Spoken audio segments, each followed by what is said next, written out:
Welcome back to Factory Sealed. It is May 15th, 2013. My name is Eric Peterson, and this is take 5 of trying to get this show going.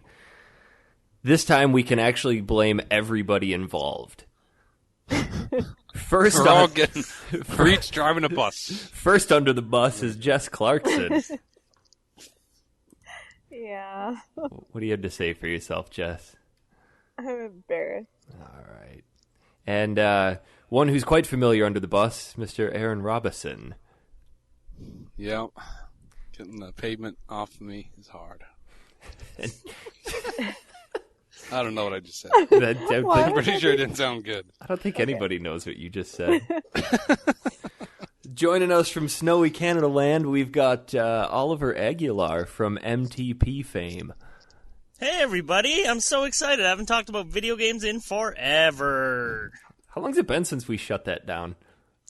Couple weeks now? Bunch of weeks now? It's had to have been more than a couple weeks. I think that was middle of April? It's like the 21st of April. Been a long time since Eads took his ball and went home. What a powder. Yep. What a guy. So how's everybody doing? Don't all jump in at once. I'm just so stressed from stupid starting over 60 times. It kind of throws you off your game, huh?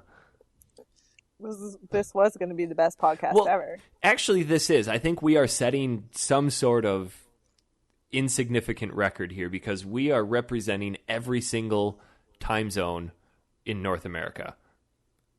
Is that right? I'm in Pacific. I think so. You're in Mountain, Oliver. Aaron is in Central, and Jess is in Eastern. Yeah. Oh, we don't have Newfoundland. That's not... They have their own time zone. Newfoundland. Isn't it Newfoundland? Newfoundland. Or do you actually pronounce it Newfoundland? I'm going to Newfoundland. I don't know. The Newfoundland. I'm not even going to try, because last time I tried to pronounce something Canadian, I got yelled at by everyone. Because you don't know how to say Toronto properly. Toronto. Anyway. How do you say it, Jess? Toronto. Oh, yeah. You say it like an Easterner. I say it just like Eric does. Toronto. There's no T. There is a T, but you don't pronounce it. Toronto. Then why even spell it with the T? Because you guys are ridiculous. Aaron, I vaguely remember you saying something to me about a week ago that you had a story to share with us about getting injured. Yeah, it was hashtag, say it for the show as usual. Okay, well, it's hashtag it's the show. So last Monday, I posted on there that, surprise, surprise, surprise, it happened again. And I took the bike out, put a new battery in it after I got going. Went to go turn a corner, and I don't know what exactly happened if I slid. But small story short, smashed the bike, totaled it out. Wait, you actually totaled your bike out this time? Oh, totaled out. Totaled out. How fast were you going? I don't know, about 10 miles an hour maybe. Wow. Could have been going 50. I had the throttle on really hard. How do you total a bike going 10 miles? I don't even think that's fast enough to keep a bike stable. Well, to be honest, I don't know. I just came off because I was at a stop sign. I took a left. I've gone down hills on a big wheel faster than that. You have got to be the world's worst motorcycle rider. Look, I can't take all of them. I'm not going to take all of them. Either way. I totaled the bike. I got some scrapes and bruises, but I'm all right. I actually made okay on the deal because the insurance guy gave me more than I actually paid for the bike. Sweet. So I'm up ahead. So I think the lesson that we learned from this is don't buy yourself a 1,000cc bike to learn on. Yeah, that was probably not the best idea. But the good news is, well, there is no good news about that. But So I have to ask, did anybody witness this? Like, was there somebody behind you? Yes, which is partially why I think I did end up crashing, because I was more worried about the guy behind me coming up on me as I was trying to correct the slide, and I just got over to the curb. So, but after I landed, Did you go airborne? Pulled over. I think I beat my previous record of rolling away from the bike. Please tell me that since you were going 10 miles an hour, I mean, this thing, I'm envisioning you going less than 10 miles an hour around a corner, because I've ridden motorcycles quite a bit. You don't go very fast around a left-hand corner, so it's not going to tip over that quick. I'm picturing you falling over in slow motion, hitting the ground, and then realizing how stupid it looked, and then like over-exaggerating and flailing all over the place to make it look more intense than it really was. And then you ask the guy in the car behind you to run over your motorcycle to total it out. No, that did not happen. However, I cannot say for sure whether or not before I tipped it, I did a wheelie or not. Because it all happened really fast. And all I remember was I turned, I was going straight, and I think I slid on something on the back tire, which made my, the bike swerve a little bit. And it caught me off guard, so I was trying to correct it. And then as I was doing it, I think I put too much power on, and I went up real fast, but I put it back down, and I think that's when I went down, I hit the ground, and I was trying to stop, to get off to the side of the curb, and that's when I must have hit the curb and then just flew. And it basically just slid on its side over like a manhole, and like the brake pedal went all the way backwards, so it was behind the foot pedal. Broke the windshield and the headlight, and put a big dent. My arm put a big dent in the gas tank. So yeah, it was, Did you take a picture at least? No. You didn't take a picture of your bike in shambles in the side of the road? No, I didn't have a camera on. Didn't you have your phone? Did you have a phone? No. So how did you get your motorcycle? How did you call for help? Well, the guy pulled over. Some guy had pulled over as the cars were passing me. He goes, "Oh, you all right?" And I'm like, "Yeah, I think so." Please tell me that this guy at least gave you a high five of some sorts. No high fives. You missed out on so many awesome opportunities. I know. Oh my God. It was really lame. I was just more, kind of kicking myself for, I shouldn't have popped that wheelie. Well, it was all very fast, and I don't know what would happen, but either way, that was my story. It would have probably been better had I said it a week ago and not today. But you got to remember, though, too, was 4 days before that, we had that 18 inches of snow. Yeah, well, therein lies your problem. But all the snow was gone, and the streets were clear. And apparently they weren't. Apparently not. So, and you hit the only snowy patch in the road. I think I just that got melted on right away. The problem is that my back tire was bald, and I had to go bring the bike in the next day to get the new tires put on. Okay. Oh my God. Is this the second time you've ever been on your motorcycle? Because I know last time you dumped your motorcycle, it was just before winter started. Nah, it was probably been on it a few times. So you're looking at like a 50% crash rate on your motorcycle. Yeah, it's about right. You might just want to turn in your motorcycle license and. Well, you got to keep in mind, I did buy the bike only because I did drop it on a test drive, which is why I ended up buying the bike. Did you seriously you dropped in and be like, you broke it, you bought it, pal, or you should have just been like, oh well, man, you should pick that up. Nah. Because I don't think I want that one. I'll take the one next to it. It was from a private guy, so. But either way, it made for a funny story. I think people will laugh. Oh, it's made for a few funny stories. And it's good, It's as long as everybody gets a laugh out of it, which I'm sure Eric is getting plenty of laughs. I'm trying to picture this whole thing. Like, I totally wish I would have been there. I wish you would have been there, too, to film it. You know how many hits we could have had on YouTube? Oh, absolutely. I would have been the guy behind you and be like, just wait, I'm going to go upload this, and then I'll come back. I don't know if you saw it, but this morning on my way to work, I kind of take a really back roads through the Indian. I saw that Charger. Yeah, I take the back roads through the Indian reservation, and it's out at the base of the mountains, and it's actually really kind of nice. But there's this one corner that's almost a perfect 90-degree angle, and it's very, very, very tight. And if you're coming at it from the east, I was coming at it from the north and getting ready to turn left to go around it. And as I was coming down towards that corner, I saw this piece of metal off on the side. And in Phoenix, there are cornfields and cotton fields and everything just in the middle of the city. They're just all over the place. And they irrigate them with these big canals that run next to the fields. And they're just filled with water, and they're just these concrete canals. And there is a concrete canal on the right side of this road. So if you're coming from the east and you miss that corner, you're going to go in the canal. And every day I drove by, I'm like, it's a good thing that I know this corner is here, because I have a tendency to want to take corners fast, and now I know it's on the other side. So as I'm driving down there this morning, I see this giant hunk of metal off on the right. I'm like, maybe the farmer is parked off there checking out the cotton or something. As I get up closer, I see it's like a 2009, 2010 Dodge Charger on its side inside this canal.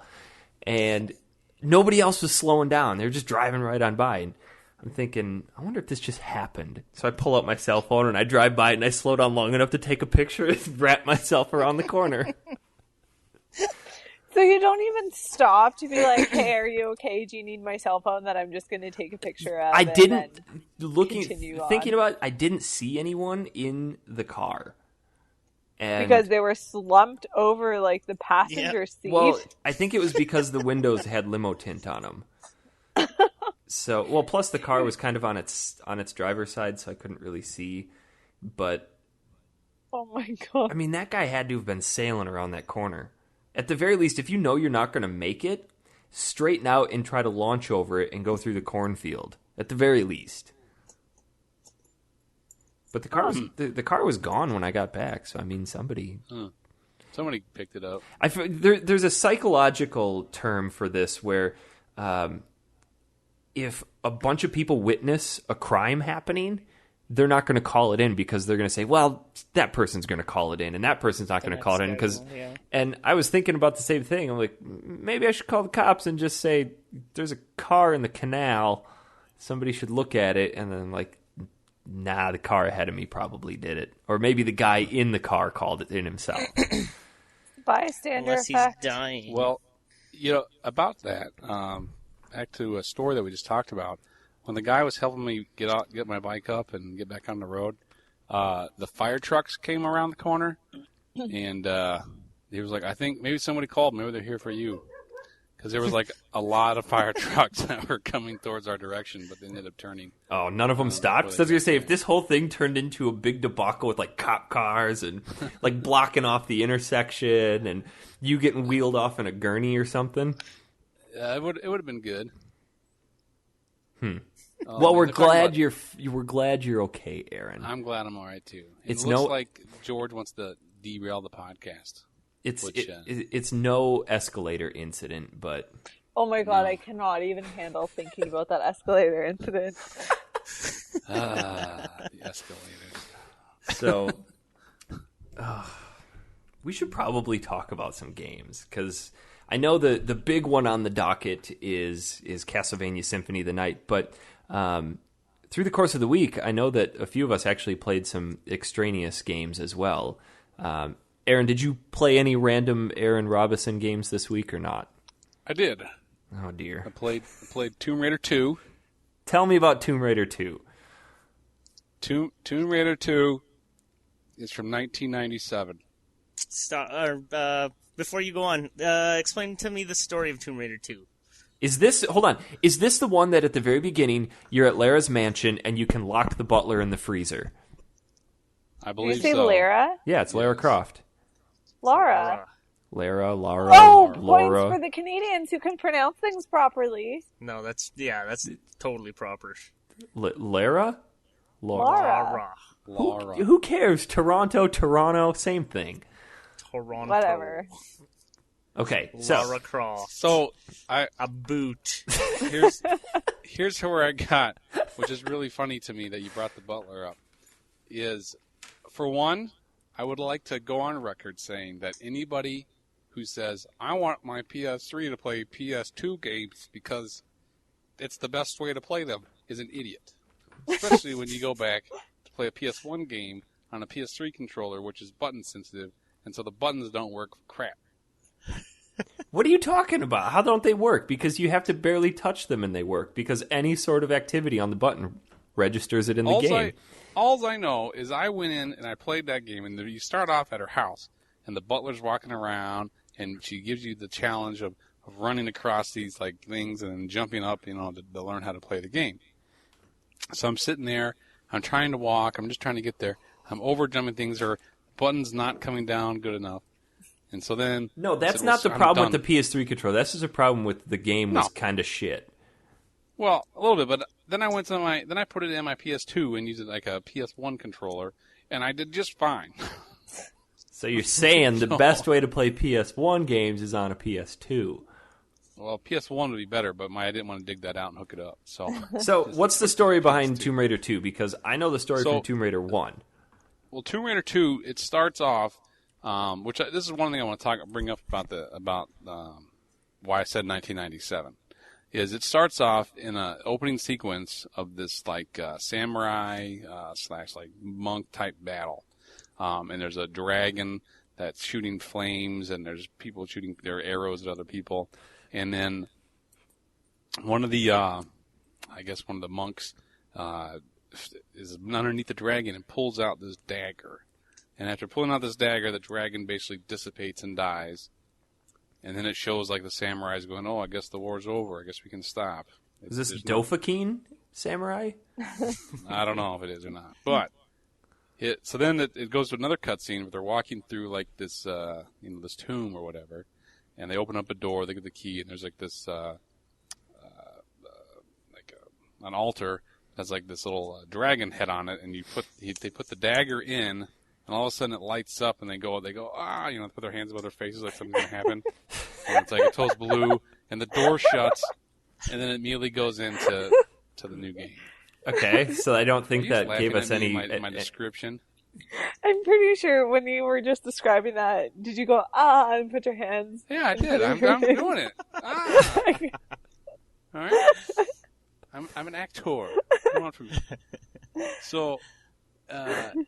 So then the game itself then is about going after this dagger. And, that's the premise. They just kind of show the preview so why you're going after. But this is the one where I think they changed the controls a little bit, which is why they give you that new, just the house level where you can learn how to jump and climb and things like that. The only thing I learned how to do in that house was swan dive off of her upper banister and break my neck in front of the butler. Well, I spent a long time trying to get it right on the PS3, and I didn't get very far. And then so I've been on the PS2, so I didn't actually get past the house part yet. But I did play the game a long time ago, and I'm gonna go back. I'm gonna finish it up, but I'm definitely not gonna play it on my PS3. The one thing I remember, PS2. Did any of you other people play that game? Yeah. The one level I remember is Venice, where you pop into this Venetian city, and you come out of the alleyway, and there's a couple dogs you got to kill, and then you make your way into this 2-story bungalow, and you have to somehow get across the canal onto the awnings on the other side, and then you can work your way across and open up the gate and get the motorboat out. I remember obsessing over trying to make that jump manually to the point where I would walk up to the edge, and then I think if you press like triangle or something, she'll do that little backwards hop, and then I would look at how far her feet could go out. Like I was to the point of counting pixels because I wanted to get this jump just right because I knew you could make that jump. So I was back up to the wall and then run and leap, and then you could I don't remember what you pressed, but you can stretch your arms out and try to grab onto whatever handrails and ledges. Extra. Yeah. And I think I've made that jump once or twice. And every time I play that game, I always revert back to that and think, okay, I need to do this. I need to make this jump because I know I've done it before. But if you just walk over to the side, there's a ledge you can walk across to get over. That's the one thing that sticks in my mind about that game is that stupid jump. That and locking the butler in the freezer because it's funny. But I honestly don't remember that game at all. Really? Yeah, like I remember I loved the Tomb Raider games, but They were never. They do not hold up well. I mean, since No, we've I it's awesome that those games spawned the games that we have today, like Uncharted, and I'm going to go as far as to say that they kind of inspired some of the elements of Assassin's Creed, but they do not hold up well over time. Those platforming elements, because I think, Aaron, correct me if I'm wrong, but they have the old Resident Evil style tank controls, right? A little bit, yeah. So you could only go forward or backwards, and you can strafe if you hold down. I think it's the L1 button. I know R1 lets you walk, so you can just, instead of running, you can just walk where you want to go. Mm-hmm. And then so you can do that. But then, when this came out before the analog sticks came out on the PS2 or the PS1, I believe. Yeah. So you could only use the directional pad, and so you would only turn. You know what I mean? You could only go.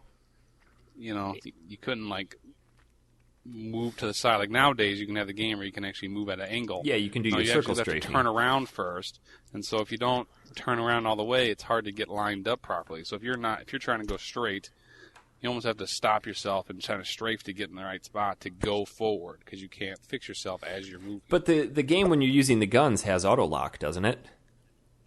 Yeah, I believe so. Yeah. Which makes it a little bit easier to go, because it's going to automatically put you on where you need to shoot. This maybe, Oliver, you can pretty much attest to the fact that I don't play games the way they're meant to be played, and Nope. The more that we delve into these older games and I start thinking about it, I can see, even from a young age, I never played games the way they were meant to be played, because thinking about Tomb Raider, there's one level. He did a lot of things properly. No. The norm. There's one level later in the game where you actually get a snowmobile, and you have to launch it across this. The later ends. Yeah, you have to launch it across this really deep chasm, and I would always just leave the snowmobile behind, and then I would spend hours doing swan dives off of this into the rocky abyss below. I don't know. Swan dives. Maybe there's maybe I need to see a therapist. Have them I do know that deconstruct the one thing this. I wanted to bring up about the graphics on this game, because the cutscenes back then were pretty good considering what they had to work with back then. Who developed that? PS1. Was it? It wasn't Square at that time, was it? It was Core and Eidos, I think. Eidos. Yeah, there we go. I remember the cutscenes. They were fully rendered, and I just remember seeing them, and I'm like, wow, this is awesome. I wish this whole game would look like this. Right. And then it would cut back to, sharp edges and blocky, the pointy pixelation was breasts. crazy. yeah. But it's really funny because around that time too, there was a computer program where you could do your own animations and make your own little animated movies. And I just thought it was really cool that they had that in the video game, where they had they were kind of blocky and things, but they're very well done for faces and things. And I thought they did a good job. But again, you can tell that it was almost like claymation, but only instead of being in clay, it's actually on a computer screen. We're like, okay, I need to move his arm up here. All right, now I need his arm to move down. You know what I mean? Yeah. It's not very fluid like nowadays. Everything just seems like somebody's wearing a. I remember suit and they're just reading moving an the moves. interesting story about Lara. Is that how you Canadians say it? Lara. Okay, It's I not remember That's how Everybody the says entire it. world Okay. says it. I don't know why you would say Lara. Lara. That's I don't know. I remember reading an interesting story about how she became so bosomly.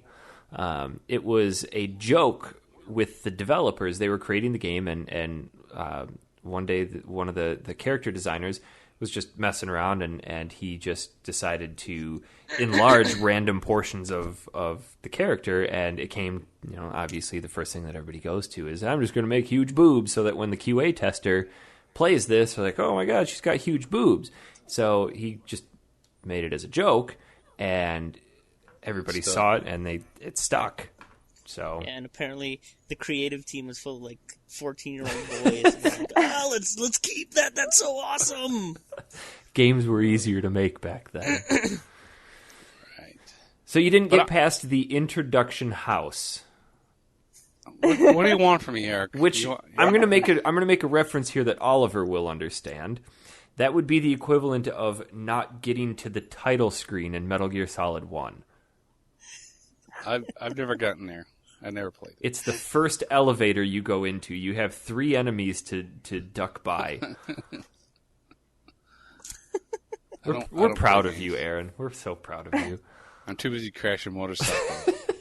At least you are. See, at least you've got that story to fall back on. Like I totaled my motorcycle. Most people don't even walk away from a basic motorcycle accident. I totaled mine. Going 10 miles an hour. I was probably going faster than 10 miles an hour. See, that's 15. pull the curtain back a little too far on that one. You should have really played that up. Like I was taking. I should have. I was going 110 miles an hour, and I went around the curve, and I saw the dog run out, so I stopped. Yeah, And then good one. I hit a bus. The bus literally ran over. Oh, Jess and I played quite a few different. Well, wait, can I interrupt? Oh, absolutely. Going back on the old Tomb Raider tip. Did you guys ever play the remake? Was that? Is it a remake? Tomb Raider Legends. Yes. I don't think I played through all of it. They remade the first one for... Was it PS2? Yeah. I think it was PS2. Yeah. And then wasn't that included in Tomb Raider Anthology as well? Yeah, maybe. I just remember when they released it, because it was they redid the first game in like a whole new like engine where they did away with tank controls and actually had proper analog controls And smaller boobs. Yeah, more proportionate like body parts on her, and they redid like the set piece levels, like the T-Rex. Yeah. I actually don't remember any of the other set pieces, but the T-Rex is pretty significant. But it was an awesome like remake of an awesome game when it originally came out. I still Anybody think else? that I still think it's pretty good though. I'm trying to remember. Anybody playing the Anniversary? Yes, Tomb Raider Anniversary. Is that what it's? Yeah, that's what I think that's what it's called, because Legend was the Anniversary's the first one that was made on the next gen consoles or current gen consoles. Yeah. Yeah. Anniversary takes you back to the very first game's tombs, and you can actually see the changes that you made while you were there the first time. When you go back the second time. I need to go back and play those again. Yeah. It's kind of cool. Yeah, you go back. She actually goes back into where it all started. So. Huh. But Yeah, see, I'm they're kind of different. on a kick right now where I'm not buying any new games. I'm just going back and finishing old games that I never beat. So I'll have to throw Tomb Raider on the list.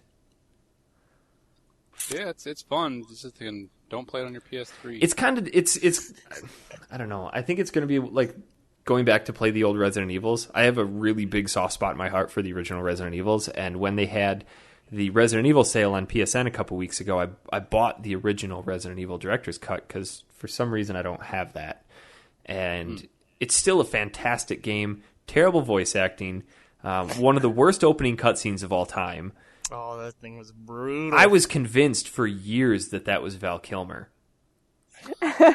Really? Yeah, the guy that played Barry? Wesker? No, Wesker. Yeah, I thought Wesker was Val Kilmer.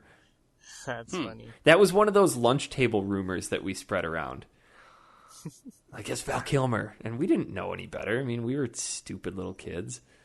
But that game, the controls aren't too bad. It's just we've had stuff so much better now that going back to that stuff, you kind of have to disconnect yourself from what we currently know. And I'm afraid that Tomb Raider will be like that, except worse. I don't think. Yeah, the originals would probably not hold up well at all. But I wouldn't be too opposed to playing Tomb Raider Anniversary again. You could probably pick that up somewhere for a couple bucks. Whatever you do not play that crappy one on the PS2, Angel of Darkness. No? Yeah, I played that one. That one was shitty. Did you guys play the PS1 Guardian, or the PSN Guardian of Light? I tried that. I thought it was kind of cool, but I did not. I thought it was actually pretty neat for a Tomb Raider I thought style it was pretty fun too. puzzle game. I thought it was fun, but I couldn't get into it. But then maybe again, I was probably enamored with it because it was the first free PSN game that I got after getting PlayStation Plus. So like, this game's great because it's free, and then I like, no, it's not, because I got a lot of review copies of games that were crap. I paid money for that one because Amber liked the demo and she liked that we could play together. Yeah. So, Well, yeah. So welcome I to paid for having that a one, significant other that plays video games. but- Yeah. So, It's nice. Sucker. Jess, you and I had some fun with Mega Man Soccer. So much fun. My thumb still freaking hurts. I'm trying to Well, remember actually. who actually recommended that, because that actually came through as a recommendation. I didn't even think about it until after we started playing. But I didn't play this game a lot as a kid because it never really popped up on my radar. Again, it was, gaming back then was kind of, you were gravitating towards the games that your friends knew about and you were reading about, and that one just never popped up on my radar. So I didn't play that one for the first time until maybe 5-6 years ago. But the concept's kind of neat. They have a majority of the original Mega Man 1 through, I would say, 6 characters. They don't have any of the X characters or anything like that, but it's just like the bosses, and then Mega Man, you can choose them for your soccer team, and each one has different abilities. Like, obviously, Woodman's going to be super slow, really good at defense. Pharaoh Man, for some reason, was really quick, really good at kicking. But since my knowledge and understanding of soccer is so incredibly limited, I don't understand the positions and where to put certain people. So maybe if I understood the game more, maybe if they had like a Mega Man football or a Mega Man golf, I could relate to it a little bit better. But I think if I paid more, because I know most of the positions, but if I had paid more attention to the actual stats on the players instead of just willy-nilly picking them, it might have been better. well, the only we thing I know did kind of pound about soccer. through it. Yeah. What's the only thing you know about soccer? is that some soccer player is married to Shakira. How is that relevant in the least? It's not. For his But I gotta don't throw it lie. out there. Because I was unable to play with you guys, and I'm very sad. And I'm just sitting here going, I feel like a loser. And that totally would have been in the video if you were there. Man. The person who recommended it to us was Jeff Woods. No, it's Jeff Hardwoods. I'm okay. Obviously. Oliver, did you ever play Mega Man Soccer? No. I know what you mean, though, Jeff. It's okay. I mean, there's so much more they could have actually done with it. I mean, first of all, the buttons were really confusing because it seemed like every button did everything. So you never really knew what was doing what. Yeah. On defense, I didn't know if I was trying to block them or chest bump them or slide tackle Well, they them. just kept jumping too, and it was annoying. Yeah, and you can't manually switch your characters. So when Jess was running towards my goal, there's a little mini map up on top that shows where all your characters are, and then I think the one that you're actually controlling is a star, and you can start moving it towards that character. But whoever is closest to the ball handler, that will be the character that you can control. So it's really hard to, and the camera is super zoomed in, so you don't see the whole field. You're seeing like maybe 1/10 of the field. So a lot of it is you just kick the ball to somebody that you can't even see, and it just, you don't control your goalie, and there's really no special skills to it. It's just mash the buttons and hope something happens. Yeah, that's pretty much all I was doing. And I found you couldn't really direct where you're kicking the ball either. Well, you just weren't that good. I got a goal. Well, I won, so... You did not. We tied. But you said, I'm going to stop playing, so therefore you forfeited. I and said won. we're going to stop playing Just because the emulator I won. froze. Oh, whatever, Eric. That's like I hit the power button on my NES, so it doesn't work. It was like playing Mega Man 2 at Kev's place when I was up in Canada. We probably played for 2-3 hours and got all the way halfway through Dr. Wily's castle, and then his NES just decided to power cycle itself. Just randomly. Never had that happen in my 27 years of professional gaming. Professional. Oh, man. What else did we play, Jess? We attempted to play Super Mario World, but that didn't go over so well. I think that was it. Oliver, Well- what did you and I tackle? We tried a little bit of Secret of Mana. Well, we dabbled. We dabbled a smidge here and a smidge there because we're actually planning a big surprise for that we I don't know, we could probably share it. Is that a secret thing? Because Kevin's trying to make it come off as some super secret thing. Kevin doesn't listen to the show, so he's not going to know if we talked about it anyway. Yeah, we can talk about that. We're going to do an entire 3-player co-op of The Secret of Mana.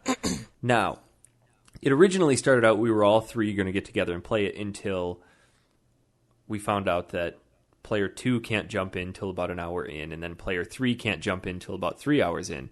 So, Kevin and I came up with this ingenious solution that this Saturday at noon, he and I are going to play and get drunk and play and drink until we get to the 3-player point, and then that's when we'll all converge.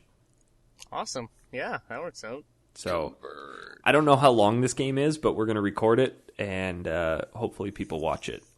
See, after our little session there the other day, and I was trying to play it, and all these nostalgic memories came rushing back to me, and like this is like my childhood. This is the game that really defined me as like a gamer. Really? Right? This is the game. Well, is the game I played through and then realized like, wow, this game is awesome, and I love games. I'm gonna love games forever now. See, the only memory that I have of this game from my childhood, and I don't know how this correlates in the least bit, is that I didn't own it, but one of my best friends from grade school, she had it, or her brother had it, and she would always crack jokes about her sister who worked at a cheese factory, and she would say, my sister cuts the cheese for a living, and that's what I associate with Secret of Mana. Okay, that's terrible. That's terrible of you. What I'm trying to say is that I'm trying to play this game, and I'm like, holy shit, this game is wicked. It's awesome. I'm going to love playing through this again. And then I hear you just chirping over Skype, like, story happens to other people. And I'm like, shit, this is exactly how this is going to go. No, when we play it, I'm actually going to experience it because I'm hoping this is one of the games that I've kind of pissed off that I missed in my childhood. This and Earthbound. So I do kind of want to take it seriously, but I can't promise that the first couple hours with Kev is going to go very well. But sure, I'm hoping that when I won't be part of that. When you are involved, you can transplant those happy childhood memories into me. Well, I'll get them into you, bud. I will be ready to receive you. Oh God, dear God, this is happening. Yeah, so we played that, and like I said, we only played a little bit just to kind of get the feel for it, and trying to get me set up with whatever the hell that's a complicated process. Oh my gosh, yeah. But it's because you're in Canada. I had no problems with Jess. Well, Jess is in Canada too, so she's in Canada also. I had no problems with Aaron. So we had to have Oliver take down his entire Fort Knox firewall that he's got set up in his apartment. Listen, I look at a lot of sketchy stuff on the internet. After your hacker incident. Yeah, and yeah, definitely raising the wall against those hackers, which I'm not bashing right now, but you know. In case any of them are listening and you've got an ad on Kijiji. Yeah. Don't change it. We finally got it to work, and it was awesome. So you were watching me pretty much play through whatever. Yeah, that's the cool thing about that program and the way that it's set up is that even if it's a single player game, other friends could connect to it and watch that person play. So you could kind of experience the game together. So it's neat because we're recreating that experience of sitting on the couch with each other. Yeah, that's kind of cool. We could sell tickets. Of course, like, we should. You'd be playing, and I'm sure I'd just be surfing the internet. See, I wasn't. I had yours full screen, sketchy stuff, and I was making full-on fun of it. Did you really have it full screen? I did. Like, you press Alt and Enter, and it goes to full screen. How does that look? It keeps the aspect ratio the same, so you'll have black bars on the side, but It just looks like if you had it on your normal 27-inch TV. Good to know, because I was playing it, or I was playing it, and it was just a small ass screen on my. You can go up to the options and change the size of the window. Wow, the age we live in, eh? Changing our game sizes. So that's all that we played different. But the big rock game. And roll racing. Oh, we did. I finally found somebody who's good at it. I'm say good, but like Aaron sounded like he was terrible. Which button goes forward? He didn't tell me. He was trying to cheat. He does cheat. He's all like, he cheats a lot. I'm going to pretend my computer froze. Teamwork. You know what teamwork is? It's only helping me when I need it. Oh, Otherwise, stay away from me. Just because I messed you up in Goof Troop. Look, if you're not cheating, you're not trying hard enough. But yeah, rock and roll racing, that was another blast from the past. That's such a good game. Very good. It's fun. It's a lot more simplistic than I remember it. It is. The tracks are a lot shorter. The races are really, really quick. But it's one of those good games. If you're just looking for a quick fix, it's great. It's absolutely great. And that's exactly what we played, a nice quick fix. I remember you and I were talking about this a few weeks ago when I got a few review copies for Overdose?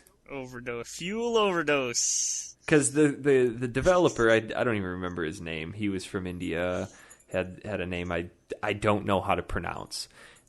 It's like Scander. You're ignorant and you're American. I don't know what sound DJ makes.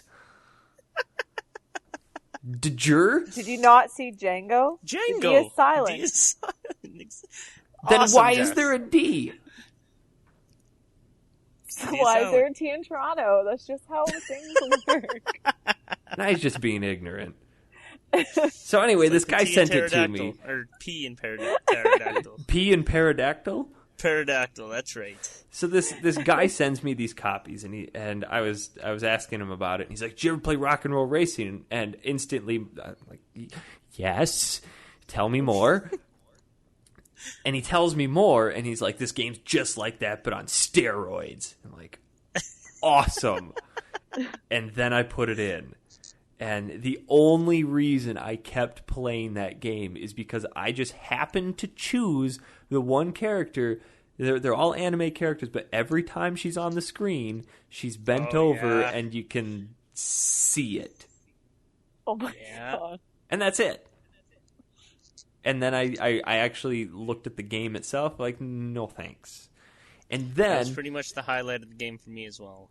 I found a copy of Red Asphalt, which is the true sequel to Rock and Roll Racing. I think in Europe it was just called Rock and Roll Racing 2 or something like that. But here in America it was called Red Asphalt.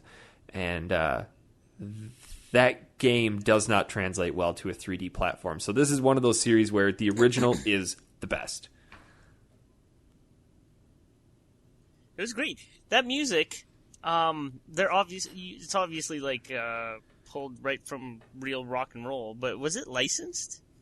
Or was it different enough that they didn't have to get those licenses? Because I think at the... Well, no, I don't... You know what? I don't even know. Songs, I was going to say, I think at that time, licensing rights were different for games, but I don't know. Because they're pretty spot on the same. I mean, isn't one of them... Yeah. One of them is Ozzy Osbourne. There's just... I don't know. Every time I hear those songs on the radio, still, I think Rock and Roll Racing. Yeah. Yeah, exactly. That's one of the games that my grandma bought for me, in case you're wondering, Jess. I love your grandma. Did you see she made a comment on our Facebook page? No. Zimmerman is the best. Yeah. My grandma made a comment. Add her as a friend. I love you, Grandma Eric. So, all right. We should probably get to the meat and potatoes of what we played this week.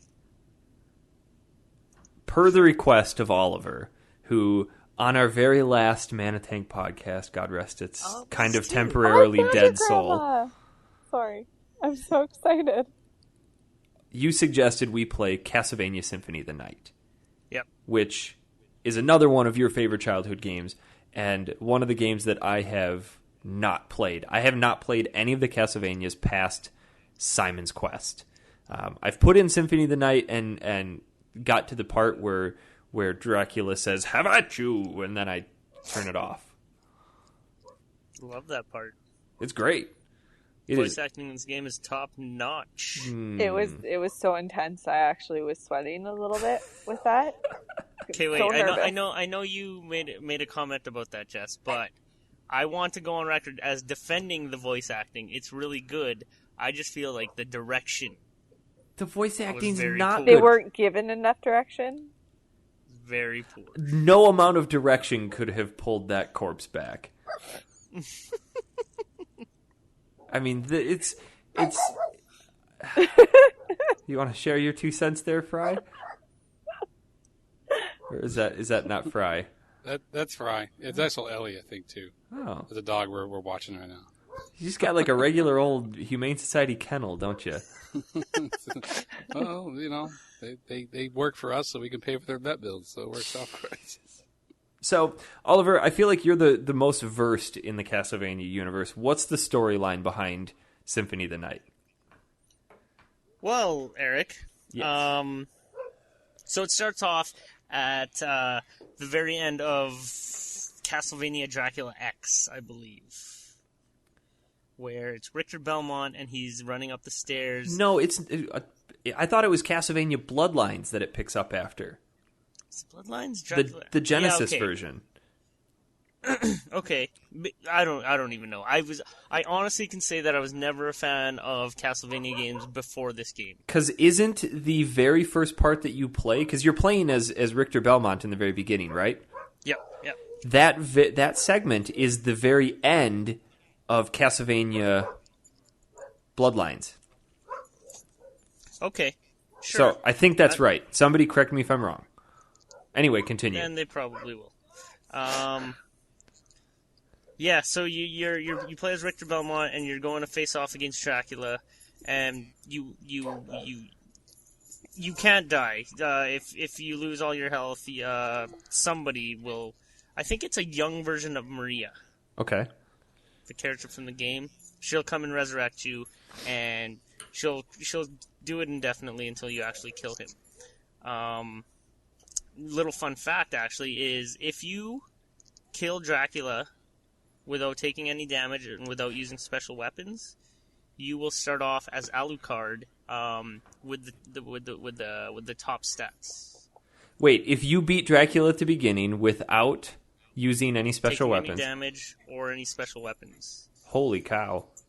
That would be tough. It's actually not that tough. I remember doing it all the time. When I found that out, I did it and did it and did it, or I kept trying, but So- in the end, yeah. How easy is the game after that then?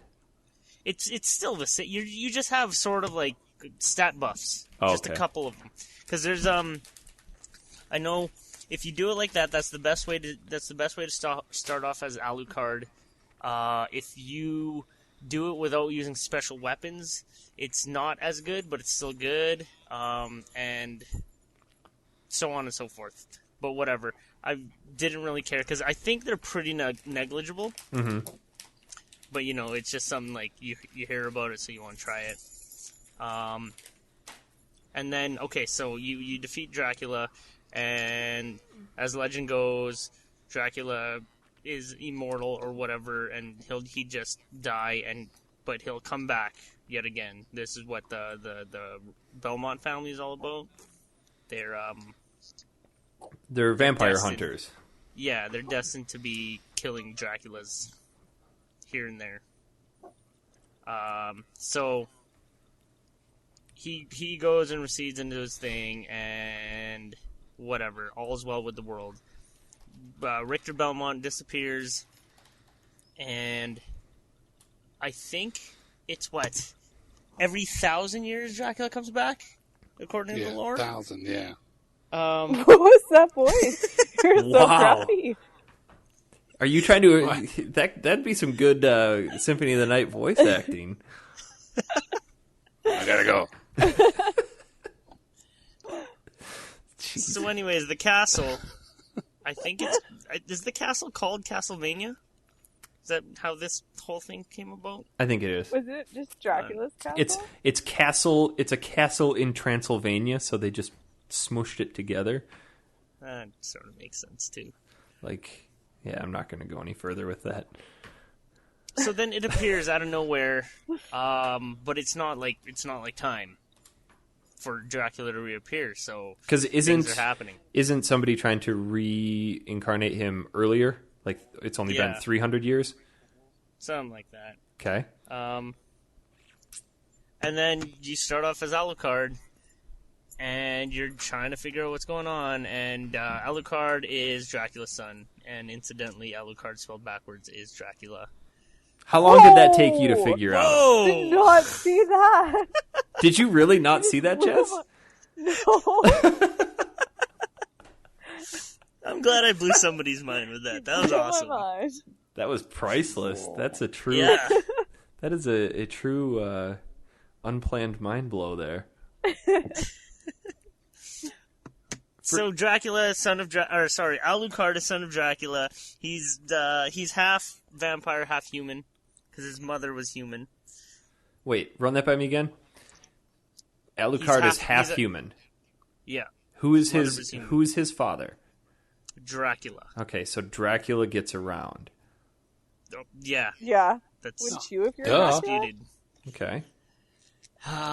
But because of the human influence in his life, his mother, he realizes that being like a vampire is sort of bad, and he has sympathy for the human race. So he is there to sort of investigate what's going on with the castle and put an end to Dracula. Because the castle just appeared out of nowhere. Yeah. Okay.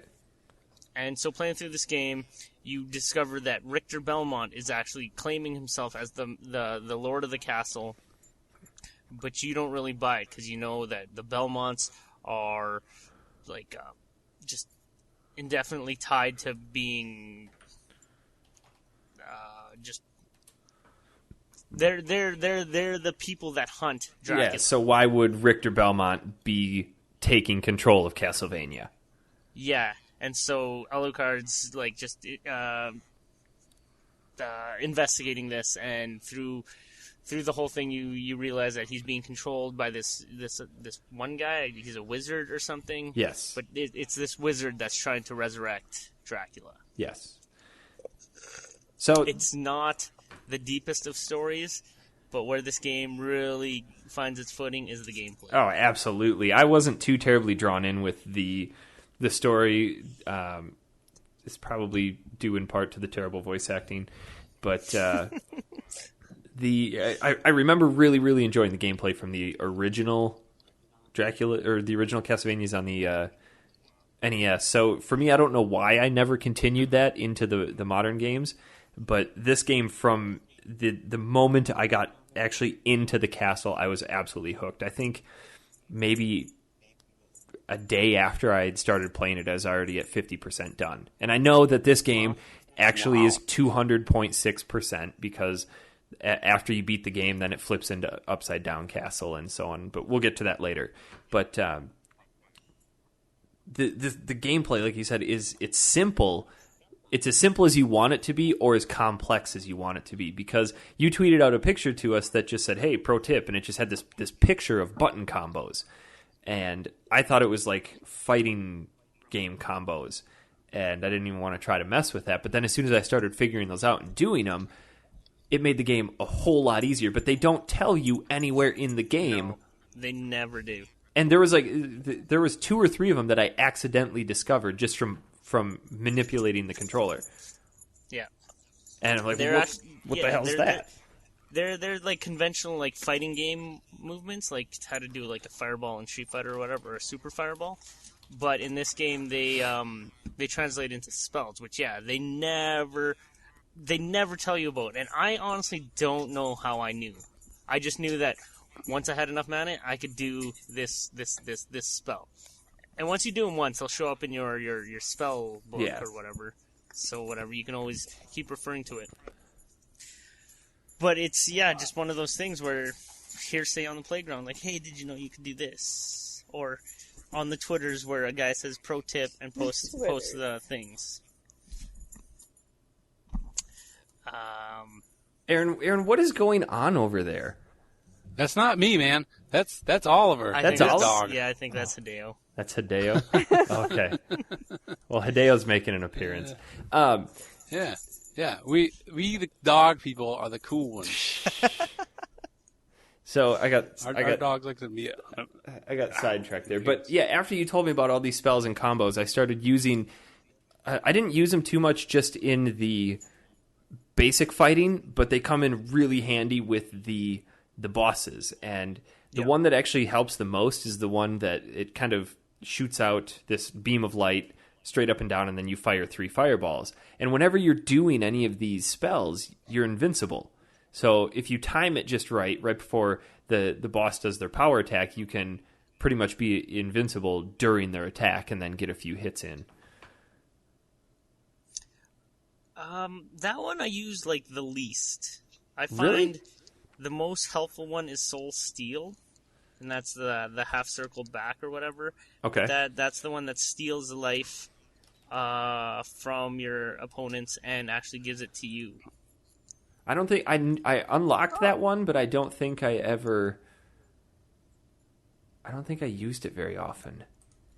That one I find is the best because it'll clear a room, plus it'll give you health. Huh. That's pretty good. It clears an entire room? Well, like it'll clear like all the because it does like 15 damage to everything, and it hits for maybe 4 or 5 hits per bad guy, and that's usually enough to clear out any of the smaller guys. But again, it gives you health, so it's twofold. So there's really no order to this game, and I think that's the one thing that I actually enjoyed about it, because I was expecting to go in and be like, all right, this is a linear castle. I've got boss 1, okay, here's my new item. Trudge on to boss 2, here's my next item. But they basically, after the have at you, there is no direction in this game whatsoever. It's just, no, they don't here's tell the you where castle. to go for sure.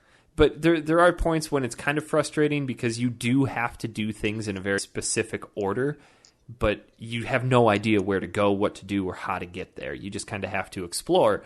But the neat thing about that is that there are certain items that you can get that are directly tied. Their strength is directly tied to the percentage of the map that you have uncovered. Mm-hmm.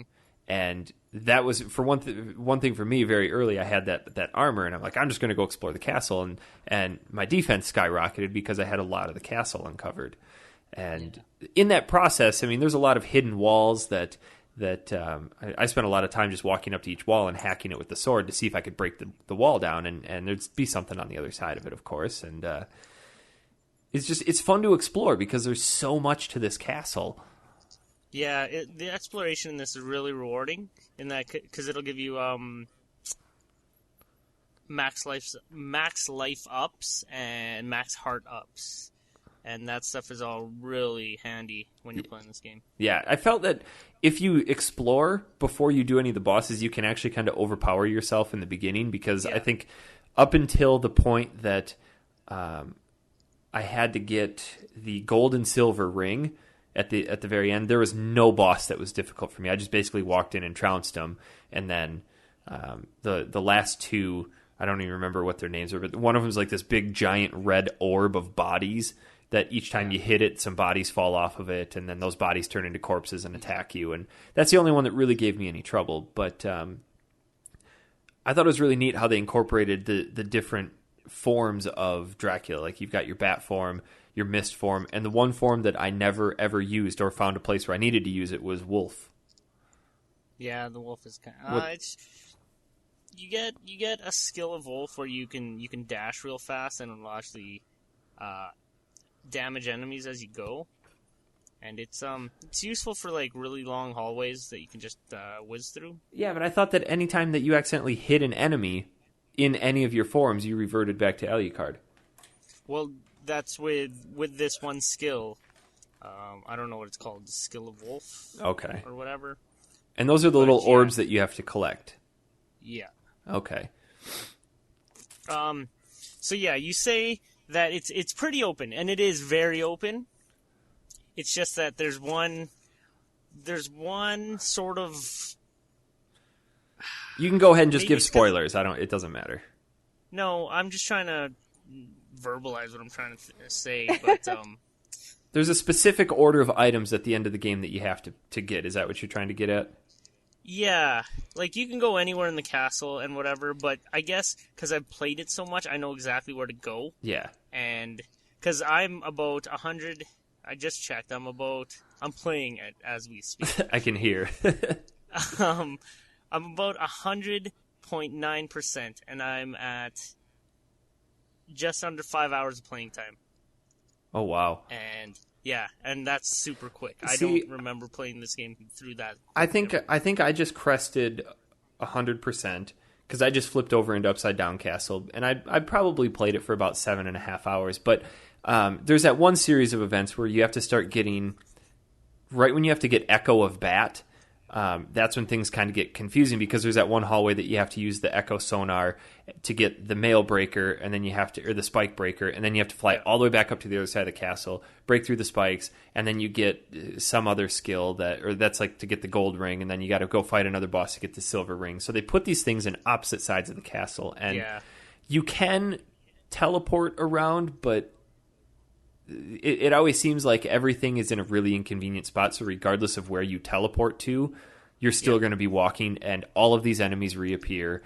And I don't know, I kind of like it because in the process, if you fight all of them, which you really don't have a choice, you level up in the process. Yeah. And you actually informed me of the whole you can flip into Upside Down Castle, because I found Richter up in the bell tower probably 5 hours into the game. Like, oh, well, this is a short game, I guess, and I couldn't beat him. And he's tough. I tried, and then I learned about the gold and silver ring, and then you can drop down below the clock tower and meet Maria. She'll give you the holy glasses. And if you do manage to actually beat Richter, the game is over, right?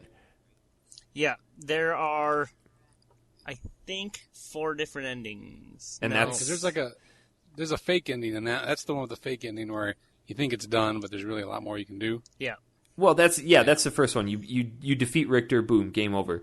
And then if you get the gold and silver ring and wear them underneath the clock, you'll drop down, you meet Maria, she'll give you the holy glasses, and you go back up to fight Richter, and there will be this green orb. And that's kind of the subplot that you were talking about earlier, Oliver, with somebody's actually controlling Richter Belmont to do their bidding. It's some sort of wizard. So if you defeat that green orb, it will release Richter from this spell, and then it goes into this cutscene where an exact copy of the castle comes down from the sky, and you teleport up into that, and it's the exact same castle, except it's upside down.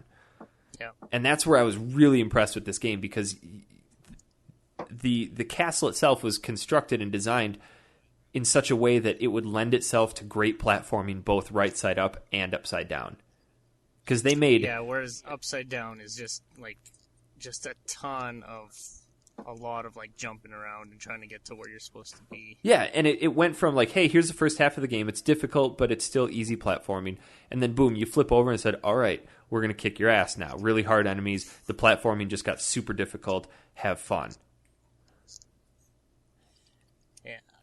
It's kind of neat, because when it flips into Upside Down mode, you just have to collect the 5 Dracula parts, right? Yeah, I think there are a few other things that you'll get, you'll get in form of mist, you'll get poisonous gas, where you'll actually deal damage as the mist. Okay. It's poisonous. Smoke monster? Yes, the lost smoke monster.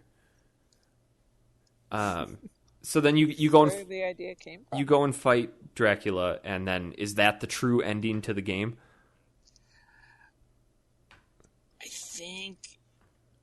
I think there are 2 ways to beat him. I don't recall now. I just know that there is a certain way to beat him to get quote unquote the good ending and just the regular ending. Huh. I should look that up.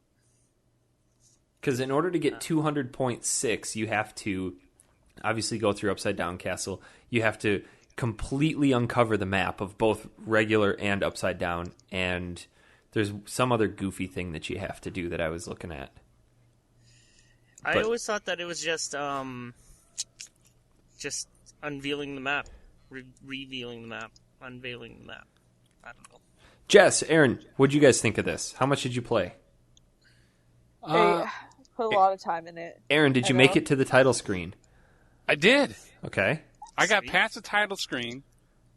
I got to the alchemy lab. I got up past the alchemy lab. I got to the big boss. Not the big boss. Where you have to fight the two, like the gargoyle that flies around and drops the bird on you that shoots the fire at you.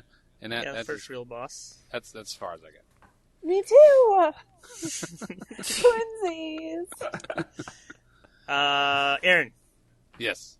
I told you to just buy it, spend the $10. I and did. If you didn't, I am enjoying it. I just have to tell you that for whatever reason, I just haven't had the time to sit down and play it. Okay. Well, So, you know what? But I am enjoying the game. It took me a while to figure out what exactly, like, weapons did what. Like, I don't know what, a brain fart or something. But I kept using the rusty sword, like the rusty red, whatever it's called. And, Red Rust. Red Rust. It sucks compared to the short sword. And, but yeah, I just kept, like, dying a lot in the beginning in that alchemy lab from that guy that throws, like, the things in the air, the little bones. Yeah, and then stuff. I would try to, like, jump up on the thing, and every time I would try to jump up, I would not land where I needed to land. I would kept falling down where I would just get hit by the bone guy again because they respawn after you leave the area and go back. But eventually I got the hang of it, and I was doing pretty good, and I got to the point to do the power-up. I did one power-up suite, which is pretty cool. Yeah, I'm actually enjoying the game. I remember playing it way back in the day, so it was good for memories, but I just usually I have work at I shouldn't say that. I usually have time at work to play, but with this new location, I have not had any time to play. I bring that every day to work too. So you're playing it on What are you your playing it Vita, on? right? the Vita, yeah.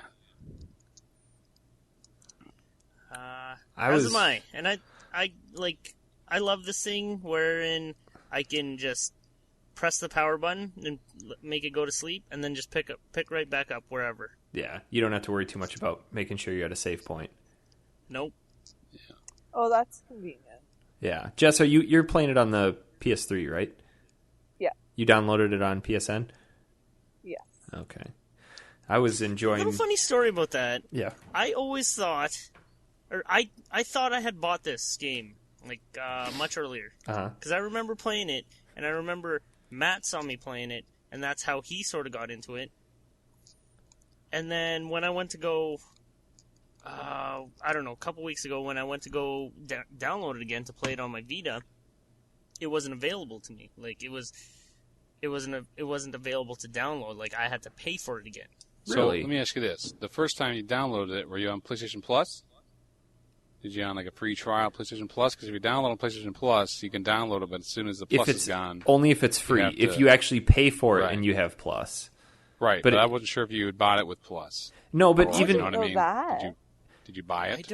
I don't remember. But he's got Plus Probably now, not. so if he went back, if you bought something with Plus and then you let it expire and then you get Plus Yeah. back, then you have You should be able access to to get it those again. games. Yeah, But it's all tied into my account, right? Like, Yeah. Under my yeah, it should be. my Yeah.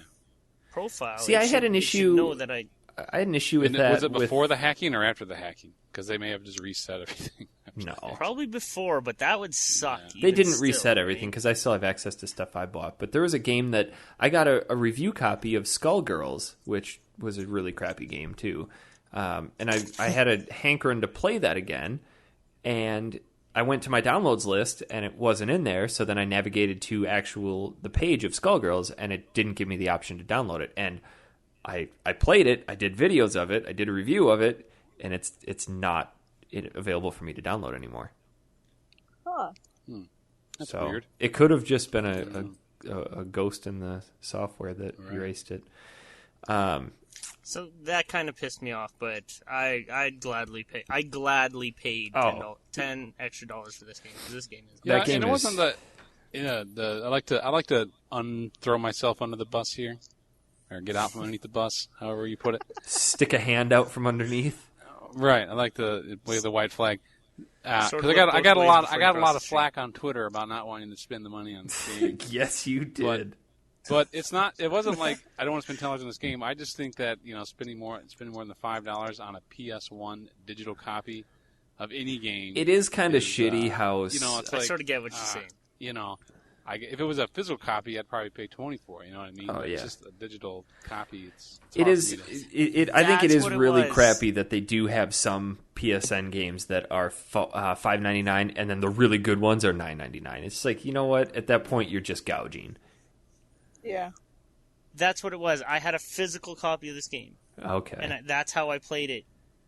Now I remember. Huh. Oh, you're playing on your PS3 probably then?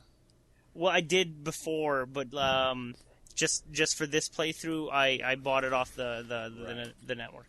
Okay. That Well, wow, would do it. solved that conundrum. Right.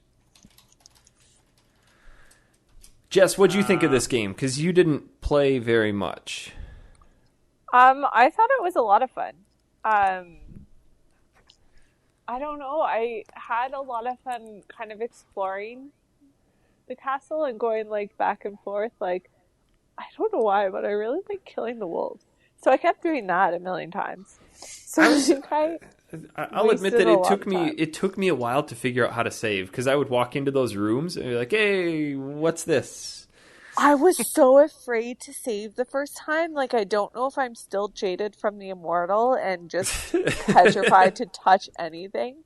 But I walk in, I'm like, hey, this is going to be good or I'm going to die. So I saved it and it was good. But I had a lot of fun kind of exploring because I hadn't played the game before. So it was neat to kind of see where like the different levels connected with each other, and I liked it. I'd keep playing it. Are you going to keep playing it? Yeah, I will. This game practically defined, this game and Super Metroid practically defined the term, or coined the term Metroidvania. Yes, you throw that term around a lot. Do I? Yeah, Isn't that's that how a common term? I don't know. You're the only one I've ever heard say it. That's how you described Guacamelee. Like, it's a Metroidvania. I thought that was just a common term for this type of stuff. I don't know. I'm not a huge Metroid fan. Well, neither am I. And again, this is why I know what this sort of style of game is like, is because Symphony of the Night. But yeah, this is one of the games that defined that term, or coined that term. And I actually really do love these types of games, and I'll talk about it a little bit more because Guacamelee is just like this. Okay, sell me on that, because I've after playing this, I really like this style of game, and I'm looking for one that's a bit more modern. Well, perfect. It's Guacamelee. It's almost exactly like this, like down to the like you'll click on a map and you'll see the places where you can't go, and then you'll progress on and you'll gain. The story revolves around a luchador wrestler. So, without going really deep into it, it's goofy, and you meet this goat who transforms into a man, but he'll give you magical goat powers, which just translate into wrestling moves. So he'll give you this power punch move, which will grant you access to the blue blocks, which will grant you access to destroy the blue blocks, and that in turn will open up a branch in the map. Much like in this game, you gain whatever the bat sonar, and you can go into dark corridors or whatever. But with Guacamelee, super sharp visuals. Like it's a really great art style, and the combat's really fun too. So that you can, are there definitely a lot of throws to this Symphony of the Night that you can see was an inspiration in this game? Yeah, definitely. Or is that just because this is the nature of a Metroidvania style game? That, and I mean, Guacamelee lends a lot to I don't want to say popular culture, but like internet culture. Internet culture, gaming culture, so and so. Almost every poster that's in the background of the game will reference like lolcat or whatever the hell it's Oh, called. okay. I don't, Yeah. I'm not too familiar with all that, but it's quirky enough, and it's a Mexican theme, so Okay. So if It'll you're looking be for a more like- modern version of, or more modernized Symphony of the Night game. yeah, and I highly recommend that game. Like, that game is actually really good, and it's cross-buy, so you buy it on Vita, you can play it on PlayStation, and vice versa. Huh. Okay. Music's Any great. any final thoughts on Symphony of the Night? Jess, Aaron? I was blown away Oh, shut by up. Alucard being Dracula. Shut up! My mind was blown. Don't be a dick. Jeez. So, I'm not being a dick. I was actually, well, I guess I kind of was being a dick, but I wasn't being a dick to you. I was just being a dick in general. Like, all right. I know I mentioned this on our Facebook page and on Twitter, but we're always looking for new ways to incorporate our listeners. We take emails just like every other podcast does, but we also take suggestions from people and we branch it into having them write in their opinions, which we really like that stuff. We really like hearing what you guys think of the games that we're playing and hear that you're playing them along with us. But we're always trying to find new and more inventive ways that we don't see other podcasts doing. So we want to try out. Again, this is just going to be a trial. We try a lot of things. Some things stick, some things don't. So hopefully this goes well. But we're going to actually dip our toes in the water of calling some random people. We set up a Skype account here, and I gave everybody the Skype name. And if you're on my friends list, you are fair game for being called right now. I know that they're not listening to this live, but we've got a chat going on, and I said, get ready because we're calling you. So I felt it only fair. This first one is kind of set up, but the first person that we're going to call, because I feel like we kind of shortchanged him a little bit, we're going to actually call Nick Stevens. He writes in an awful lot. I mean, he's been a faithful listener since day one, written in a lot of gaming suggestions, a lot of really, really good stuff. He was slated to be on the show at one point, but things just kind of happened. So we're gonna pull him in here and hope this goes well. It goes over okay. All right. find out. Let's just pop the clutch on this one and see what happens. Let's get the first try to get this to work. All right, here we go. I'm doing it. Oh shoot! I gotta actually add him to the call. Oh, Okay, so here we much go. fail. Let's just call the whole group. We'll get everybody We are at not once. calling the entire group. That would be the worst. All right, here we go. Coming in. Go ahead. All right. If you don't All right, you answer, want to get on this too? we're waiting on him. You there, Nick? Hey, yeah. Hey, Yay! finally, it worked. Something that we did actually worked. Wow, that's bizarre. So we were just reminiscing about all your wonderful emails and gaming suggestions and figured since we're trying out our new segment of calling people, you would be the first person we call. Sweet, complete honor. Thank you. So Hey, Nick. we just wrapped up our thoughts on Castlevania Symphony of the Night. So what do you think of that game? Let's get some listener opinions here. I love it. Of course, it's probably one of my favorite in the series. I'm probably going to be repeating half of what you said, right? That's fine. That's great. Just reinforces that we're not complete idiots. Yeah. Well, it's funny because I gave up on Castlevania after Simon's Quest on the Nintendo. I hated that game. Really? So, yeah, I couldn't stand it. Didn't Why? know what I was doing. Didn't know. I love that one. The only thing I remember about that game is walking through the town and buying holy water and throwing it on everyone. Yeah, and you walk out into the out in the woods, and it says something. It's a bad night for a curse. That's funny. Yeah.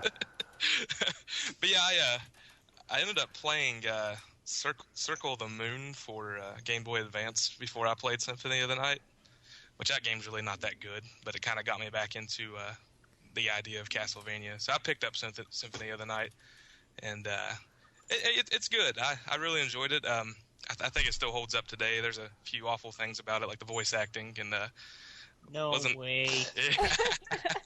It was so miserable. My favorite. Oh yeah. Well, and the gosh, I forgot about this awful song at the end. That when you beat the game, that "I Am the Win" song. That was Like beat the game, fully beat the game, or beat the game Richter Well, no. style? just beat it Richter style. I did that last night, and I just complete jaw drop on how awful that song is. But I went and Googled it. People like that. I don't understand it. I had this Kenny G intro, and then sounds like some I could see. contemporary. I could see Christian Kenny G headlining Castle Transylvania. But yeah, the music was good. Other than that song, and then there was the Coliseum area. That was annoying too. That music, but I actually love the music in this game. I've gone on record to say that music is not a thing that I really care for in games. I know it's necessary, but in this game, I think it's just the sheer amount of times I've played this game, and just like I can associate a tune with an area because they're all pretty distinctive. yeah. See, I can't. I I really can't like think of music. that because I enjoyed the music. I had headphones in the whole time I was playing, but maybe it's just because I haven't played it as much as you. But I didn't find. I felt that the music actually just kind of blended together from section to section. I like the music regardless. I thought Yeah. it was nice. Good. It's not bad. Yeah. So- There's no Goof Troop. Nick, have you ever? Shut up. Oh God. Have you ever attempted the 200.6? No, I'm not much of a completionist. Most Castlevania games I play, I usually just beat that first version of the boss and kind of give it up. Okay. Oh man, Yeah. whole part of the games. Well, I years ago I played it, when you flip the castle upside down. But just for the sake of this podcast, I just beat the Richter version. How long did More that take effort you? than Actually- Aaron and I put in. Yeah. I am lazy. That's a comment you guys have made about me in the past. With love. I don't remember making that comment. Neither do I. I bet it I was think Aaron. I think it's in response to an email that he wrote that he was very in depth on about his Goof Troop. Oh. It was Aaron. And he- He wrote 3 pages about Goof Troop. I couldn't believe it. And I think I summarized it in 1.5 sentences.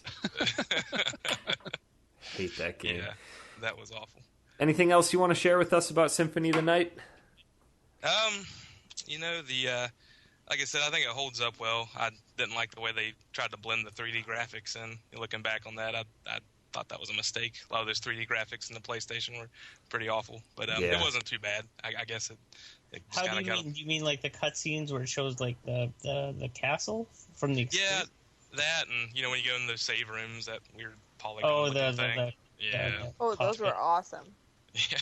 So, Right. I think the save rooms in the newer Castlevania games like this are a little better. But this kind of set the standard for that style, I think. Metroid kind of probably came first, but I thought this one was... I like this better than Metroid. So did I. Now, Yeah. Now, Nick, before you go, I want to bring this up real quick. Okay. The wizard introduces the Power Glove to everybody, and they were going across country for that tournament, by the way. And I went to a concert on Friday night, and one of the guys that was on that performed first was a beatboxer, and I was looking at his hand. He had this glove on his hand, and I was like, "What is that? A power glove?" No And he was way. wearing a power glove to do his mixing on his. That Or is his music so and his funny. beatboxing. And he even said later, because I'm pretty sure it's a power glove. Yeah, man, I'm just a guy with a power glove. Just beating boxing here. Did he at least pull out the famous quote of "It's so bad"? No, he did not. I think if he did, I would have had to go to the stage and give him a high five and probably get kicked out. But Probably would have dumped your I totally motorcycle would've. on him. Aww. All right, Nick, we got to move on to another caller, but thanks so much for hopping on. And Can I give a shameless plug? absolutely, I just started a podcast. I know you guys might have listened to it. It's the 90s Entertainment Show. We just had our first episode. You can see us at facebook.com/NES podcast, short for 90s Entertainment Show. And we are on iTunes now.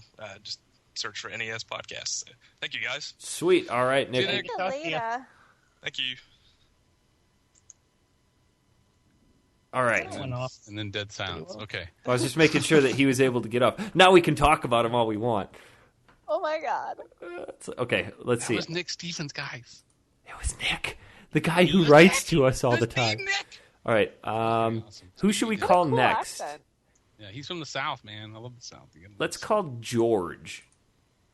How do I get? Let's call George Vosper. I think this is George Vosper. Let's see. George. Welcome, George. Here he comes. Is he coming? Is he going? Think so. George, answer. George. If you don't answer, you lost your chance. George! George, you're up. I don't think he's invited in here. I sent... I don't see him. Hello. No, Hey, there's There he is. George. Finally, nice to meet all of you. Is this George Vosper? Of course it is. Okay, we were trying to figure that out if it was the one and only George Vosper who writes in all the time. Well, there is two, but I don't think you want my father. Oh, okay. We'll just stick with Oh, George. you're George Jr. Were you Yeah. curious about this podcast? Of course, always. Aaron, that was just stupid. I don't care. It was so good because I was going to say it too, so shut up. That was one of Me and those. Jess are on the same wavelength here. That was one of those just really sly, behind the scenes comments. All right. Well played, Aaron. So George, welcome. like We're trying It's out like that our. remote I created for you. That's right. See, I wasn't reading that, so so many channels. There's so many channels for Eric. Apparently, I just learned so many channels. I know, you gotta get that remote, man. I'll figure it out someday. So George, we George, just. Oh, Aaron, go ahead, lead this. Go. I was going to. The and less then talking step I on have my to do, toes. the better. I was going to say, George, did you play Castlevania Symphony tonight? Actually, yes, I did for about, 2 hours? So you probably got further than me and Jess. Nobody wants to put in the effort, eh? Only you and Such a I, great Oliver. game. So exploring. Such a great game. Nobody wants to put in the effort. I didn't know how to save at first, so I died, and I had to sit through the cutscene and the first battle and everything again. I'll admit that happened to me as well, so we're in the same So- boat. Right away, I was just Yes. like, Google, it's How gotta do help you you gotta out find that save sometime. room. Well, I found it, but I didn't know how to save. Oh, yeah. You have to push up, that. Yeah, it's pretty vague, I suppose. There's 14 buttons on a controller. I mean, one of them's got to be it. Shut up with your 14 buttons. Okay? Rock You know, and the roll thing is- racing.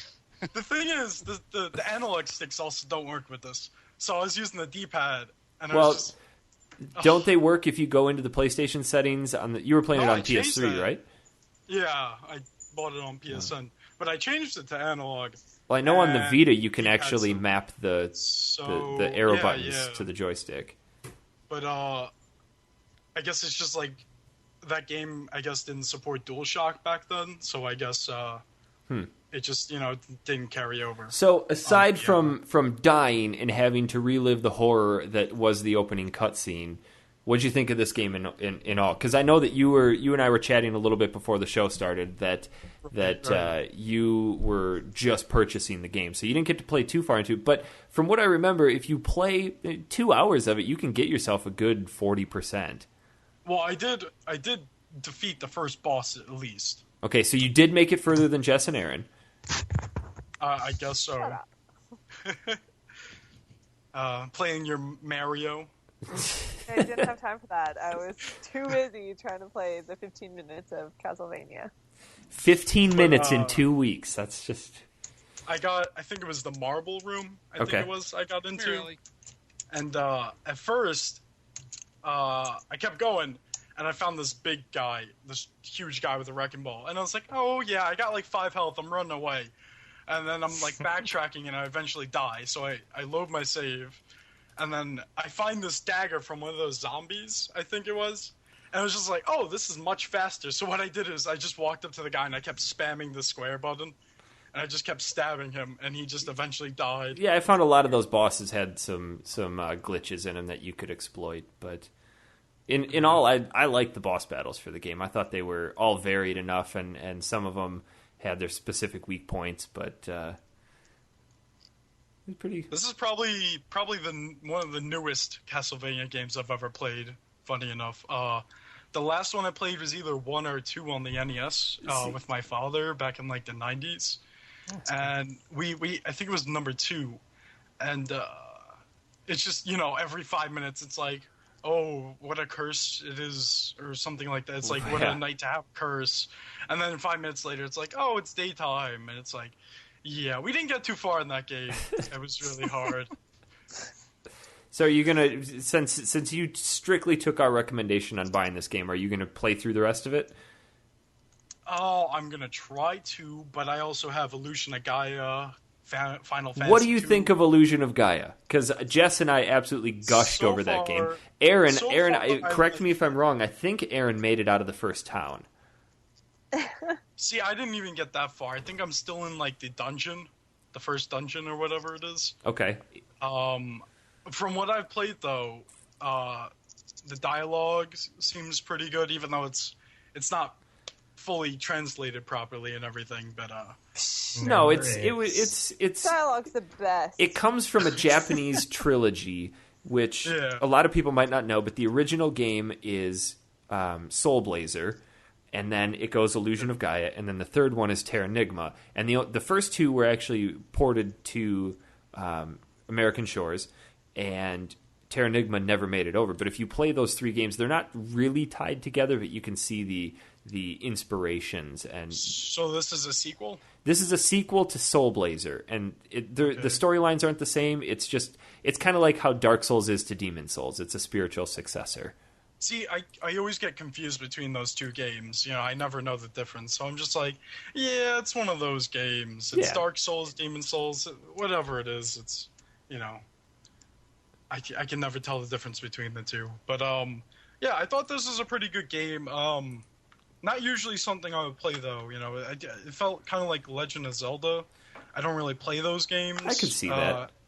But, I like a Dragon Warrior. That I actually have a cartridge here somewhere of that. That's a good game. That was Enix too, right? I'm not sure. Enix? Dragon Warrior, yeah. No, Squaresoft was Final Fantasy. Enix was Dragon Warrior. Yeah. I think it was Enix, right? Yeah, so many RPGs I have. Yeah. But I've been trying to stockpile on some old games. And it's been working out pretty well. So before you go, do you have any suggestions for us for next week? Or next show? I want you to get deeper into UN Squadron. I made it to the 3rd oil rig. That's not so bad. That's 6 seconds into the game. It's a pretty challenging game. I've seen people play and they just gave up like right away. Yeah. You got to learn the patterns though. And I don't have patience for that. I beat a few stages, but it's well worth it because you eventually level up your weapons, so you can defeat certain bosses and stuff in a few shots. Yeah, well, about that game. I'll replay it for you. I like how I deviated off of talking about Castlevania when we were supposed to talk about it. Well, we're not this game and that game and this game. We're not easy. We're not too. Everybody's ear off. Have you listened to our podcast? Yeah, we're not very linear. I listened to most of the episodes at least 3 times. Oh man! I'm not even kidding because I have like nothing to do at work. I was gonna say to try to figure out what we're trying to say. What did she say? What did he say? What? Well. The first thing I remember is Eric blasting on Pokemon. Oh. I'm just like, no, this can't go. So I had to get on the podcast somehow and just say, Eric, what the hell are you thinking, man? This is not. Like my childhood. This is my complete childhood right here. And I'm I still play not Pokemon. 8 years old. I'm not 8 years old either. But you were 8 when you probably played it the first time. Actually, I was younger than that. A game that is named after Pocket Monsters. Come on. So, you play Ni no Kuni. Yeah. I can see how people can blast you for that. 2013 Game of the Year. I love that game. I would agree. Right. I really do like that game. We got to take one more caller here, but George, thank you so much for popping on. We will look forward to more emails and suggestions for you in the future. Thanks, man. Thanks for having me. All right, and thanks for the cover page, too, there for a little bit. Yeah, you're welcome. Until Eric just tore down my hopes and dreams. Grandma Lola's pie is delicious. Yeah. So kind of gotta keep that up. All right. he chases my dreams away too. George, thanks for calling. Thanks for having me. See you, George. Nice to meet you. Yeah. Bye. All right, so those went a little longer than expected, and we've got some emails. So do you guys want to go to some emails? I think Chris really wants on, but we should probably get the emails. I don't want to miss anybody. No, that's fine. Let's do some emails here. Before you start, I'm playing Guacamelee right now, and another good draw for this game is that I know you're sort of, I don't know if you were annoyed at the platforming in Castlevania, but there's some super challenging platforming things in Guacamelee, because it can do that sort of thing where you can switch between planes. Mm-hmm. Like it's the Mexican theme, so there's like a big afterworld influence, just like in Mexico, I suppose, with Mexicans. Okay, we're right where I live. You know, they have the Day of the Dead, and they worship, they don't worship, but they celebrate death, and they have all Dios los Muertos or something. Dia de los Muertos. Yeah, the Day of the Dead stuff. Right. So that plays a significant role in this game. And you can switch between the living and the dead, planes of existence or whatever, and that contributes to the combat, wherein you can only fight some enemies in one plane and some enemies in the other, but it also contributes to some of the platforming. And I'm on this one part, which is super hard right now, but they're very satisfying when you beat it. Very cool. Guacamelee is an awesome game. I'll have to check it out. That's a good tie-in for Castlevania Symphony tonight. Now, when we get to emails here, can I read the fan mail? You know which one I'm talking about. Okay. When you get to that one, yes. So, our first one comes from Ben V. He says, "Hey there, Factory Sealed team. My name is Ben, and I've been enjoying your show since the start. Real quick email today, but I was just wondering if you guys would play one of the Harvest Moon games. First one I ever played was Back to Nature. Other than that, Friends of Mineral Town and Boy and Girl are the ones I've enjoyed in the past two. Thanks, Ben." Harvest Moon. Anybody ever play them, or am I the only one? My one friend is obsessed with Harvest Moon. I went through probably a couple-month phase. When Chrissy and I first got together, she went on a family vacation out west, and I needed something to do, so I went out and bought a game. And for some reason, I don't know who it was. Maybe it was Ben.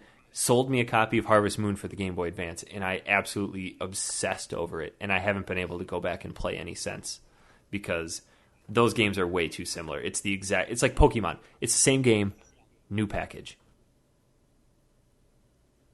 I feel like they'd be fun. I think I'd have fun. Got to play some Rune Factory. I liked Rune Factory. Futuristic Harvest Moon. I really liked it. I played that one a lot on the PSP. I don't know. We'll think about it. Next one comes from... This isn't the one you want to read, is it? No, it's the... You know which one. Okay. No, I really... Oh, yes. Yes, I do know. Yeah. We got one here from Brian Doran. He says, "Hey, Factory Seal crew, love the show. I listen in religiously. I'd like to suggest a game for a future episode. Final Fantasy Tactics for PS1. Brilliant story, complex job system paired with difficult battles later on. Make for some outstanding gameplay. War of the Lines on PSP and Final Fantasy Tactics Advanced for GBA aren't bad either." And he's... Hold on, I'm just scanning this. He says, "Keep up the great work. You guys totally kick retro ass, and I can't wait for Swag to make it on. P.S. Which of you would win in a fight? I'd put my money on Jess. Canadians are fierce predators." I'm gonna say Aaron. After this show, Aaron would win, because that guy can total a motorcycle and walk away from it. That's right. Swag, I know that, Oliver, I know you and I have talked a lot about Final Fantasy Tactics on MTP. I don't think, I'm just going to level with you, I don't think this is a game that we can tackle on our show. At least not in any reasonable amount of time, because I remember playing this game as a kid, and I poured hundreds of hours into it. Yeah. I just recently bought it again, or purchased it, or whatever, and I was trying to play it on my Vita, and it's perfect for that, right? Yeah. Well, the Vita is perfect for that because you can just turn it on and off. But I forgot how involved that game is. You have to be really, and if you ever played the original PS1 version, it's so much more complex. The War of the Lions on PSP, they actually fine tuned the story a little bit. I think the one that I purchased was the original PlayStation version, but just going back to it, I sort of question myself and like when I was young, I played through that game. I got through that game quite far. I don't think I ever finished it, but like playing it now, I'm like, wow, how did I even understand like this game? How did I comprehend it as a child, right? 'Cause Yeah.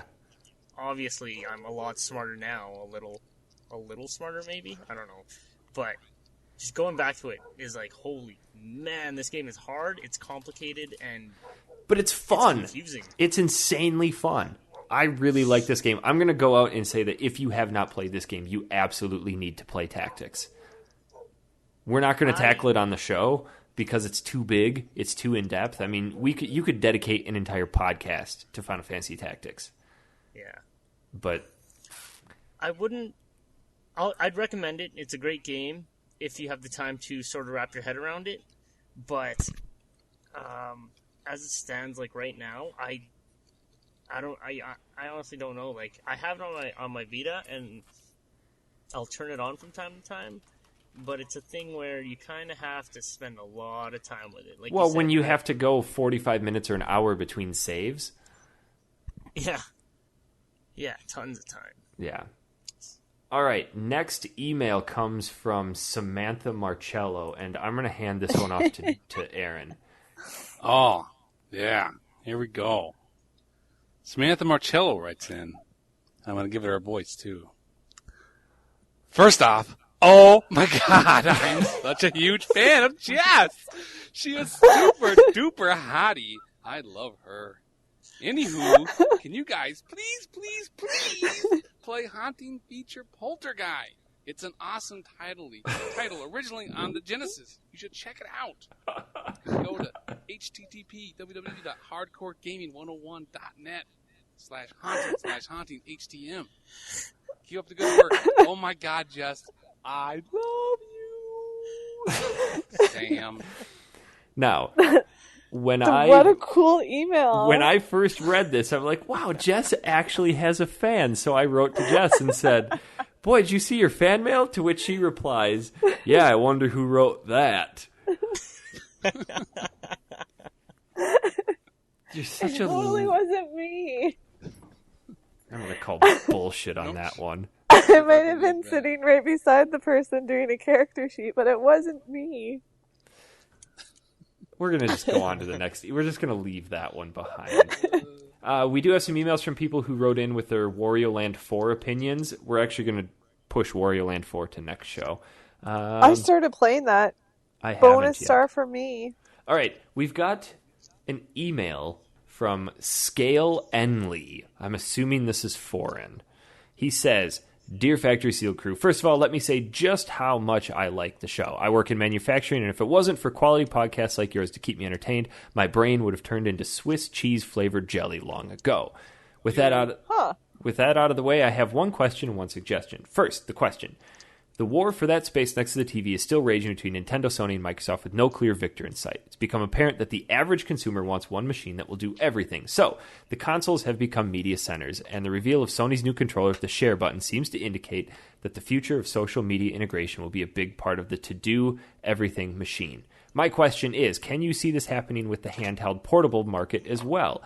Will there be a Nintendo phone? Will Apple make a more game-centric iPhone with buttons and a D-pad and try to push Nintendo out of the handheld market? Or will Sony try to make a handheld that doesn't suck? Are you done? Let's tackle the question. Well, no, this is just a really quick aside, but speaking of writing your own letters, how, like, you guys as a show, Factory Sealed, get, like, infinite times better emails and infinite times better colors ins than the MTP, and I envy you for that. Go ahead. Okay. Oliver, you and I are pretty much on the same page with a lot of our philosophy in gaming, especially in the handheld market. Sony actually did delve into making a handheld gaming phone called the Xperia Play, which was, when it first was announced, it was meant to be like the PlayStation phone, and it never really amounted to much. You could play Minecraft on it. To be honest, I don't want to admit this, but I think that portable gaming, in the way that we think of it, like PSPs, PS Vitas, DSs, and Game Boys, is short-lived. I think the end of that is very near. I think what it's going to turn into is this iPhone, Android, iPad, tablet gaming, very casual. I think you're going to see hardcore gaming on portable systems go out the way. Agree, disagree? I agree with that. I agree as well. Sort of a shame, though, because this Vita, I'm having just a ton of fun with. Oh, yeah. Now, the Vita will be good. I think once the PlayStation 4 comes out, they're going to have games that are going to be more Vita-orientated rather than just ports. Yeah. Which is how I feel it is now. I hope so, because, yeah, like, as far as the tail end of the PlayStation 3 is going, and just, like, the beginning part of the Vita's life, it's shown zero, like, they've shown zero ambition for it as far as, like, the company goes. See, They kind of forgot about it. I think for me, I don't care that they're not releasing new Vita games. For me, what's really cool is those certain PSN games that get crossplay, and then for me, it has now turned into a reason to purchase a lot of those PS1 games on the store. I'm starting to dig that too. Like, yeah, I can go and I'll play Castlevania and love the hell out of it, and go back and try Tactics and realize, like, wow, I'm too dumb for this now. And even, like, I've always toyed with the idea of just buying the Metal Gear collection for it, just cause. Because that's what you need, is one more copy of Metal Gear. Yes, it is. I won't lie. I kind of want it to, and transfer my game saves. All right. His suggestion, and this is interesting that we already talked about this, but he says, anyway, my suggestion for you is to play Terranigma. Why, for the love of God and all that is holy, did they not release it in the U.S.? This game is incredible, easily better than Secret of Mana. Them fighting words. Easily better than Illusion of Gaia, which overseas was known as Illusion of Time. This guy's pulling some big punches here. Even better than, and I'm bracing for the fanboy rage, Chrono Trigger. Yes, better than Final Fantasy 7 and 8. This game is amazing. This game is epic in the true sense of the word. You must play it. That's a bold claim. That is. Those are a lot of games that, like, with the exception of Chrono Trigger, exception of Chrono Trigger and Secret of Mana, he listed 3 of my favorite games. I'm going to have to call him out on this. That's a very tall order. Because, might have to give it a shot. All the games that he mentioned that this game is better than are all, like, top-notch games. And this one game, what is it called? Terranigma? Yeah, I can see that it has the potential, because it never released on U.S. shores. That's probably why, because it never came over. So it probably is better. There is an English translation floating around out there, but I can see how this game could be good. It could be that good because it was a sequel or a successor to Illusion of Gaia, and that game is really near and dear to me. But to be better than some of the best RPGs of all time, I mean, the reason that Terranigma never came over to American shores is that I don't want to say the wrong name. I don't know if it's IDOS, but either way, whatever company it was closed their American subsidiaries before they had a chance to translate it. But yeah, I'll check that out. We got a couple more emails here. One from Christopher Elfred.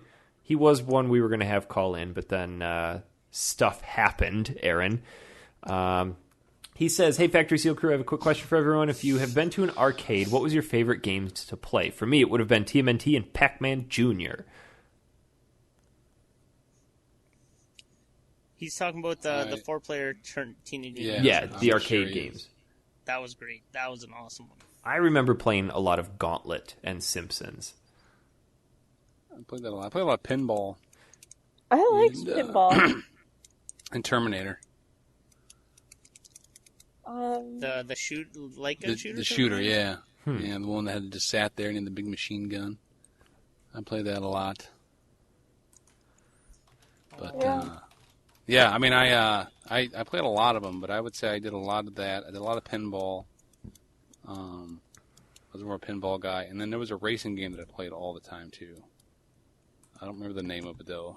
I think it was Cruising USA. Oh, yeah. Did any of you ever play Virtua On? Virtuon?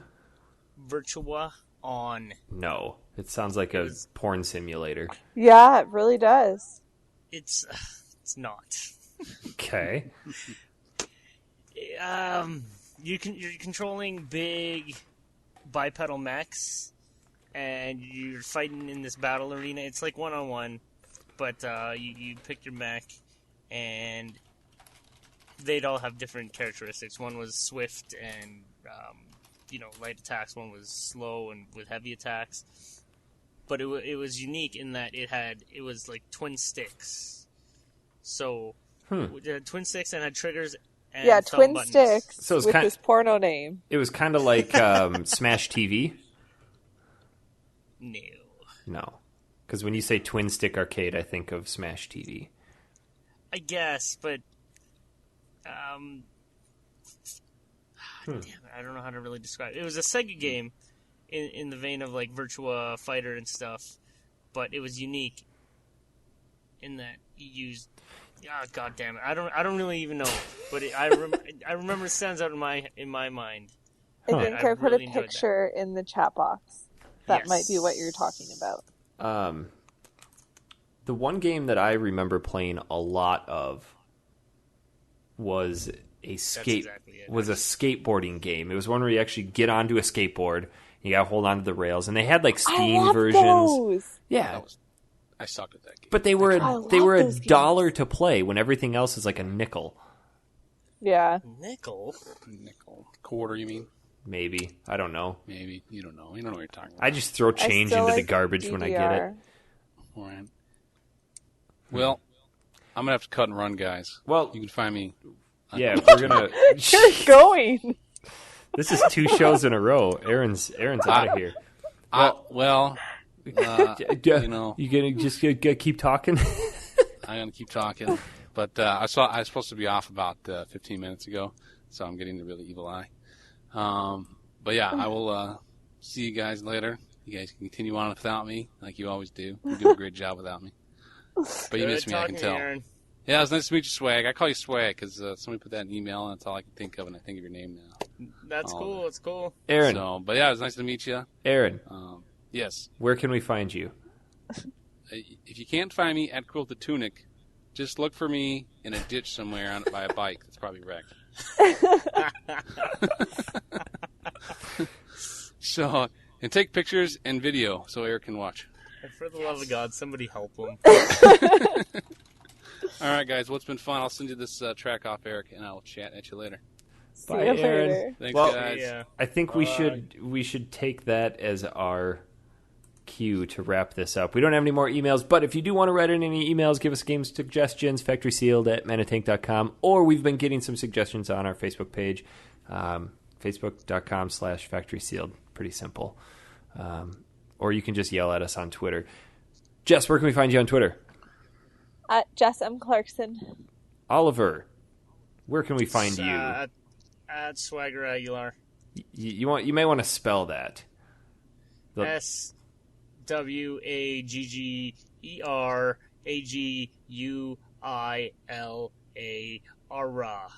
Niner. And if you're so compelled, you can follow me at Honest Pizza. That's going to do it this week. Oliver, thank you so much for coming out. Thank you very much for having me. It's a hoot. Like I said, I haven't been on the internet talking about games in forever. So great time. We'll get Anytime you want to come. What is this?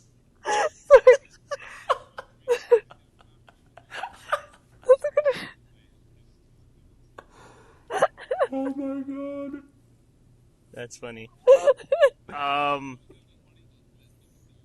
Yeah, that's right. We're going to be responding to somebody that...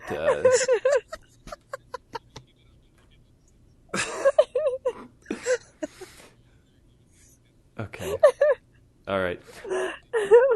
That's going to come off so dumb on the show. Get out of here, Aaron. I'm going to kick him from the call. All right. Yeah, Oliver, we'll have you back on after we finish our Secret of Mana stuff, or just if you ever want to hop back on and play some games with us. Yeah, I'd love to. This was a hoot actually, and it's totally it's a different vibe from the MTP, whereas it's not so. There's less ignorance. Yeah, less ignorance and less friction. There's less Matt yelling at everyone. Yeah. But, like I said, if you guys ever want to do Metal Gear, I am totally down. So I think we should try to do Metal Gear in the coming weeks and get Mr. David B. Hayter. I don't care. Just saying. He is Mr. Metal Gear.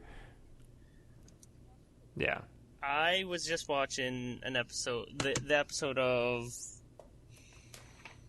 Up at Noon with him on it, and it was awesome because Greg Miller was pretty much asking him the same questions that we were when we had him on our show, and it was just so awesome to see David Hayter again. Yeah, that's just my David Hayter love. Maybe our listeners can start dropping hints to him that he should be on here with us, and we'll get in touch with his people and go from there. Yeah, do it. All right, drop us suggestions, email us, say hi to us, love letters, but for the love of God, just let other people write your fan mail. That's going to do it for the show this week. We'll probably be back in 2 weeks unless we get a bug up our butt and decide to do it next week. So until then, toodaloo.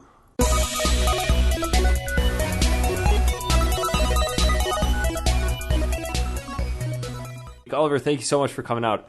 Thank you very much for having me. It's a hoot. Like I said, I haven't been on the internet talking about games in forever. So great time. We'll get anytime you want to come. It was nice to meet you. Sorry, I'm still on. What is this? I'm remaining. I had to stop so I could do the thing to upload it to you, and I hadn't signed out of Skype yet. So. Oh my god. That's funny. What's going to be funny is that nobody can hear this right now. Yeah, that's right. We're going to be responding to somebody that... So keep it on there. It'll be good stuff. All right. I'm definitely getting off now. Okay. I'll send that to you. All right. See you guys. Yeah, that's going to come off so dumb on the show. That's pretty good. Get out of here, Aaron.